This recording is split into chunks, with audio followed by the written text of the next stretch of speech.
La maison Rain de Castamere était une maison ancienne et fière qui était sur la mauvaise pente. Leur mine s'était asséchée.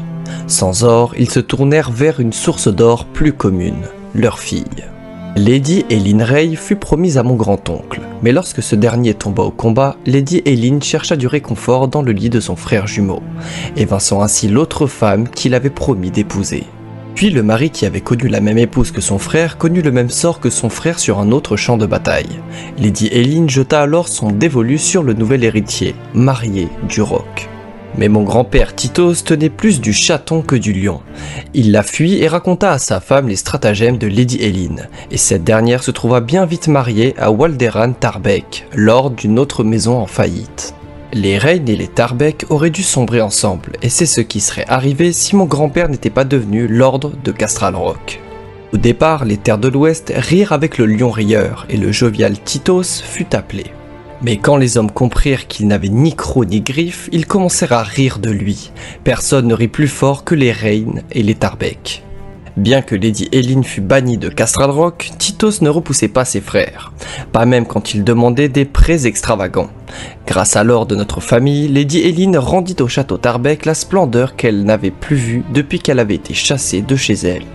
Lorsque mon grand-père aborda le sujet des remboursements, les frères de Lady Elyn se contentèrent de rire, et bientôt mon grand-père rit avec eux. C'est alors que mon père, Tywin, revint de la guerre des rois à 9 sous, où il avait vu comment le reste du royaume ricanait de la maison Lannister. Déterminé à nous rendre notre place, mon père exigea le remboursement immédiat de toutes les dettes du roc, ou que les mauvais payeurs envoient un otage. Rhaena Rain se contenta de rire quand il reçut le corbeau. Lord Walderan Tarbek choisit de se rendre à Castral Rock, persuadé de pouvoir forcer l'ordre Titos à annuler l'ordre de mon père. Il aurait réussi, sauf que ce n'était pas Titos qui l'accueillait aux portes, mais mon père, qui fit jeter Lord Walderan au donjon. Lady Elyn protesta. Les Rain menacèrent d'une guerre et finalement mon grand-père céda et relâcha Lord Tarbek avec des excuses, rien de moins. Comme s'il savourait la honte, Titos effaça ensuite toutes les dettes des Tarbek envers notre maison. Pour fêter la fin des hostilités, Lord Roger invita Titos à Castamere et les deux lords proclamèrent leur amitié à jamais. Mon père donna 1 an à l'éternité. Lorsqu'il convoqua les Rain et les Tarbek à Castral Rock pour qu'ils répondent de leurs crimes, ils se révoltèrent comme prévu. Leur défiance lui fournit un prétexte pour sortir ses bannières et rendre au château Tarbek et Castamere accompagnés d'une armée. Il ne prit même pas la peine d'en informer mon grand-père. L'armée de mon père s'abattit si rapidement sur les Tarbek que Lord Walderan n'eut pas eu le temps de rassembler ses armées, et ce dernier affronta mon père avec ses chevaliers personnels. Bientôt, sa tête, la tête de ses fils et la tête de tous les hommes de son Tarbek découvrirent les lances de l'avant-garde des Lannister se dirigeant vers le château Tarbek. À leur approche, Lady Elyn Tarbek ferma les portes et envoya des corbeaux à ses frères à Castamere. Elle crut qu'ils auraient suffisamment de temps pour rassembler leurs armées et rompre ce qui serait un long siège.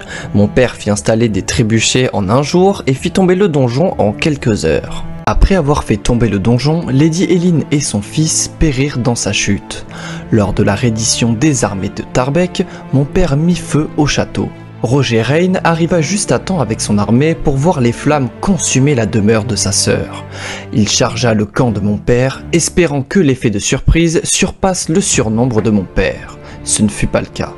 La moitié de ses hommes morts au front et une arbalète sur le dos, Lord Roger rentra à Castamere. L'hôte des Lannister arriva à Castamere 3 jours plus tard. Comme Castral Rock, le socle de la maison Rain était une mine.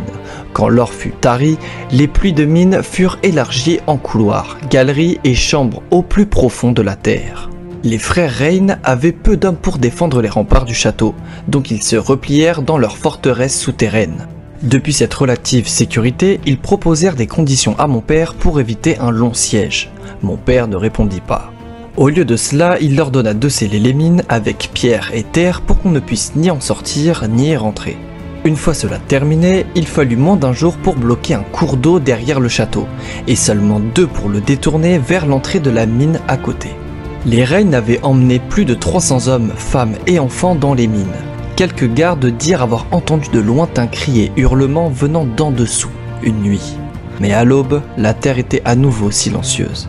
Et maintenant, la pluie pleure leur château, mais plus personne n'est là pour l'entendre.